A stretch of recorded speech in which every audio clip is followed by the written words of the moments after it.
Put your best face forward with our new and improved razors. This is News Talk. Welcome along to Off the Ball. We will be going live to Slieve Russell in a few minutes' time in Cavan to hear from Europe's rookie hero in the Solheim Cup, Leona Maguire. She has got her homecoming. We'll be talking to our reporter Ash O'Reilly about that homecoming, which is just underway. We're also going to be joined in the next hour by Jonathan Walters to review the Republic of Ireland's games in this international window. Still awaiting a first competitive win under Stephen Kenny, but a decent performance, particularly in the closing stages of the game last night in a 1-1 draw against Serbia. We'll get Jonathan's reflections on the last 7 days, and we will be hearing from the last All-Ireland winner to play for Mayo. Spoiler, he didn't win the All-Ireland while playing for Mayo, but the last player to play for them. We'll hear from Sean Lowry just after 8 o'clock. Richie McCormack is here along with me. Richie, how are you getting on? Can you hear me, Rich? I can indeed, William. Can you hear me? I can hear you perfectly now, yeah. There we go. We're going to be talking a lot of Republic of Ireland. We've got David Sneyd on the football show. A lot to break down. Potentially Caoimhín Kelleher playing for Liverpool this weekend if Allison isn't allowed play for them against Leeds in our live game on Off the Ball on Sunday afternoon. All that to look forward to. But your assessment, Richie, of what we saw last night, my take on it is that this was a lot like the Ireland performances of old. A goalkeeper and defenders play particularly well. We ride our luck a little bit along the way, and then Ireland have a grandstand finish and rescue a 1-1 draw. Not too dissimilar to some of the results that we would have celebrated over the years. Yeah, but also there was, again, shoots to show that we are able to be a bit more composed on the ball, and there are certain players that are able to do that better than most, it would seem. Andrew Omobamidele had an exceptional first Republic of Ireland start last night. Gavin Bazunu, playing in front of fans for just the second time in an Ireland jersey, had a remarkable game as well. It's just that case that we do have a really good defence. Matt Doherty had probably his best week in an Ireland jersey, I think, that he's had so far in his career. Gavin Bazunu's had an incredible week. Andrew Omobamidele stepped up. I thought Shane Duffy and John Egan have been rock solid. James McLean had his best international in probably in about 3 years last night, and I don't think that should be ignored, and I wouldn't be the biggest fan of James McLean's continuing in the Republic of Ireland side, but he was great last night. But the problem is that there's no creativity in midfield, and there's no one to, convert chances that we do manage to create up front, and that's going to continue to be a problem. But as long as the back four, back five, and back six, if you want to throw in Bazunu as goalkeeper, keep performing, then we're going to have a platform to remain in games, and nothing's been a hammering throughout the course of this group. We have to remember that. I know the results against Luxembourg and Azerbaijan were impressive, but against Serbia, we have picked up 1 point out of possible 6. But there's only one goal between the two sides over the course of those two matches. They were exceptional over in Belgrade. I thought they were pretty good last night. And against Portugal as well, like that performance this time last week really shouldn't be put in the bin as quickly as I think it has been by a lot of people, because that showed that Ireland away from home can put it up to some of the very best nations in the world. There's a long way to go before we can start talking about qualifying for groups. And that's okay, because as mentioned last night, goal scorers don't, materialise out of thin air, and creative midfielders don't just drop out of the sky. These things have to be brought along. But I thought Dan McDonald had a brilliant point earlier on AM, where the progression of Bazunu and Omobamidele to the starting 11 under Kenny is something in itself to be admired, because under previous managers, and I remember having this conversation with Kevin Kilban in the studio, whereby talking about blooding players in World Cup qualifiers was almost a no-no, because what if something went wrong and they'd have to carry that on their shoulders forever? And this generation is well able for that kind of thing. Like, we could still have Declan Rice in an Ireland jersey if one of the previous managers wasn't so cautious about blooding him in competitive games. So I think the more and the deeper the pool we have for international games going forward, the more promising the next 5 to 10 years can be. All right, more Republic of Ireland and on in a few moments. We'll be hearing from Stephen Kenny on the Newsround too. But delighted to say that we can go across now to Aisling O'Reilly, who's in Cavan at Slieve Russell. And Aisling, looking at the crowd behind, for anyone who's joining us in our social channels, a big crowd has come out to welcome home their new hero, Leona Maguire, Europe's hero at the Solheim Cup this year. Oh, it's amazing, Will. It really is. They've all came out. They were all singing a song at the minute. They're just sort of doing the speeches. Her dad is speaking at the minute. Declan, you can hear him in the background, and her mom, Breda, is about to get up as well. I think she's just overwhelmed. I was just speaking to her as she walked in, and she's just literally speechless, at the amount of people that have turned out. She arrived on the back of a fire truck and a BMW open top, and then all her friends and family just in cars all behind her. I don't know if you can see it. Yeah. Just all here. Yeah. So all the cars came beeping behind her, and yeah, the roads were lined with flags and just all the fans, supporters, and obviously her friends and family as well. So it's just amazing. I always think, Aisling, these are the particularly special moments for an athlete to soak in when they go back to their own people and those who were there on their ascent. And like Leona Maguire, I think, has got so much potential to kick on after this Solheim Cup performance. She's been great in some of the major tournaments on the women's tour this year. Still a rookie on the ladies PGA Tour, but flying with her form. And here she is now going back to soak in the moment with the people who were there all along. Absolutely, and the general manager was just speaking here, Tony, of the Sleeve Russell, and he just said, you know, I watched her since she was 9-10 years of age, and like I knew her and Lisa were special. I knew they were going to do something. You know, it was hail, rain or snow, they were out here on the course. Everybody always talked about them, and they just live about a mile out the road. I just went by the house on the way as well. So yeah, it's really special. It's a really special story, and as you said, Will, I think this is just the start. You know, she had a massive amateur career. We've seen her take her time before she went professional. She's been so successful as it is, but I think this is just sort of put her, like catapulted her to the top now, and she's, I think, going to show us big things to come. I know you're going to get some interviews for OTB AM in the morning and for Golf Weekly Patreon subscribers too. I hope you get a chance to chat to her sister Lisa too, because I thought she was great on Sky Sports on Monday. To be there and to have your sister alongside you effectively as a mentor on the bag all the way around the Solheim Cup too. That's a special relationship those two have as well, Aisling. Oh, it's massive. It really is. And she always mentions her, and even her dad was speaking just there and said, you know, without Lisa being with her the whole way this summer, you know, she's been a massive support.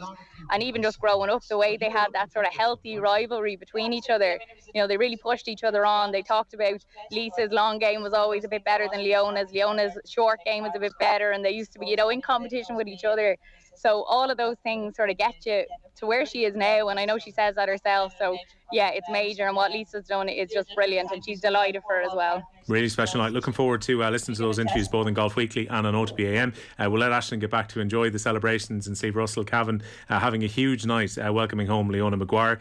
We are on the Newsround, Richie, too. We're taking a look at all of the stories from today. A lot of it's going to be around the Republic of Ireland, but the Newsround is with thanks to Gillette. Put your best face forward with their new and improved razors. I'd imagine we're starting with Stephen Kenny here.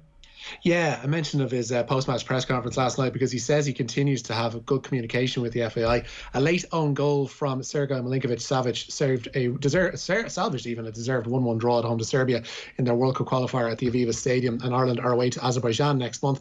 And Kenny feels those he's spoken to within the association have been nothing but supportive. There is action as well tonight. Northern Ireland looking to make it back-to-back wins in World Cup qualifying Group C. Ian Barclough's side welcomes Switzerland to Windsor Park. Elsewhere, England are in Warsaw to play Poland in Group I, and both of those games kick off at 7:45. Well, yeah, I thought you were going to say they were in Waterford there for a moment. I was getting slightly concerned. The Republic of Ireland women's team, we're talking about this friendly coming up against Australia, but you've got news about their opening qualifier being deferred? It has indeed, yeah. Vera Pauw's side were due to play away to Georgia next week in a game that would have opened their World Cup qualifying campaign. However, Georgia is on the UK's red travel list, and several members of the Ireland squad would have been forced to isolate upon their return to their clubs. Pauw's going to name her squad tomorrow for the friendly that's still upcoming with Australia next week. Ireland's campaign in the World Cup qualifiers will instead begin now at home to Sweden at Tallaght Stadium next month. We're going to have Denise O'Sullivan, one of the best midfielders we have across any of the Republic of Ireland squads currently. Oh man, I was just literally only thinking earlier on this afternoon what I wouldn't give for Denise O'Sullivan in the men's midfield, because the creativity that she offers, the women's side, and has done over the past few years is brilliant. And I'd still say that she is probably one of our best footballers across any age division or gender divide. She's absolutely incredible. Yeah, tight spaces, best footballer that we have. Just a remarkable player if you get a chance to watch the Republic of Ireland women's team in the upcoming qualifiers, or that very interesting friendly against one of the top world sides in Australia in Tallaght Stadium next week. Switching to rugby, Richie, and one of the I guess longest serving administrators in the entire country is about to retire. Yeah, really, he's overseen Ireland's development and I guess progress under the professional regime. Philip Brown is to step down as IRFU chief executive after 23 years at the head of the association. He made the decision to coincide with his 60th birthday, but said in a statement today that he delayed leaving due to the pandemic. Brown will be replaced on an interim basis by the Chief Operating Officer Kevin Potts, with Corn Ferry assisting with the recruitment of a permanent replacement. But an incredible tenure. He joined the association back in 1992. Yeah, it's a testing time for the RFU and all unions, really, with the money that's been lost with the lack of crowds over the last 18 months. So intriguing to see how the new regime are going to get on there. The Open is going back to Portrush. We're going to have Sean Lowry on, who was at Portrush in 2019, to watch his nephew Shane pick up the claret jug. And potentially Shane Lowry could be going back in a few years' time to win it at the same venue again. Yeah, it seems like a pretty quick turnaround. This one, the Open Championship, returning to Royal Portrush in 2025. The Dunluce Lynx hosted the tournament when Lowry lifted the claret jug back in 2019. Golf Ireland among those welcoming the decision to welcome back the world's oldest golf tournament. No Patrick Reed for the Ryder Cup. Yeah, Captain America isn't included in Steve Stricker's US Ryder Cup team. The 2018 Masters champion wasn't among the captain's picks for the meeting with Europe at Whistling Straits.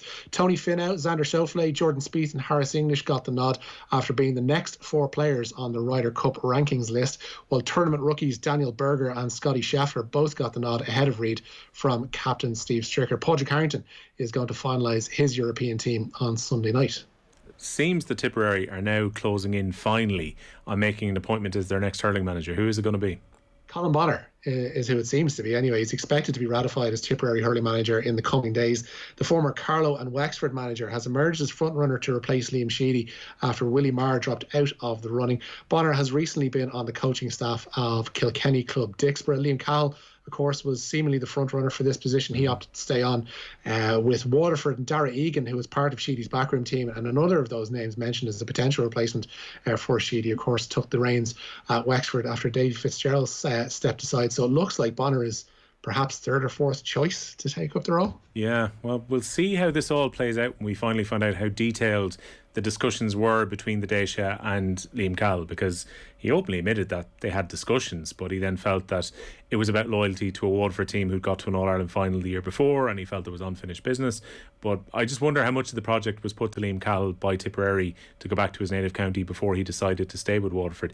Matty Kenny's going nowhere though, Richie. He isn't, no. He's going to stay on as Dublin hurling manager for at least 2022. The former Coola boss led the Dubs to a first Leinster senior hurling final appearance in 7 years earlier this summer. Dublin County Board Chair Mick Sievers said he expects to see some of the county's under-20s progress to the senior ranks under Kenny this year. US Open then, what's happened at the tennis? An absolutely incredible evening, an incredible week continuing for Emma Raducanu. The 18-year-old is through to the US Open semi-finals. The English qualifier beat the 11th seed Belinda Bencic this evening 6-3, 6-4, and Raducanu will play the winner of tonight's quarterfinal clash of Karolina Pliskova and Maria Sakkari. Still a qualifier, don't forget, is Raducanu, and the lowest ranked player since Kim Clijsters in 2009 to reach the US Open semi-finals. Elsewhere, Flushing Meadows tonight, there's a repeat of the Wimbledon men's singles final as top seed Novak Djokovic plays the Italian Matteo Berrettini. Djokovic, of course, going for the calendar Grand Slam, and Alexander Zverev, seeded 4 this year, goes up against South African outsider Lloyd Harris. But an incredible turnaround for Raducanu, considering how she was forced to bow out of Wimbledon in the 4th round against Ajla Tomljanovic just a couple of months ago. Essentially, the pressure of the occasion got to her, and you look at her now, she has yet to drop a set. Yeah. En route to the semi-finals in New York, which is just absolutely amazing, and she's been a joy to watch throughout the course of the week so far. Yeah, it's an intimidating record. It's a week where we've been talking about teenagers just stepping up at these big tournaments and really impressing. We've got the draw for the semi-finals of the Women's National Cup as well.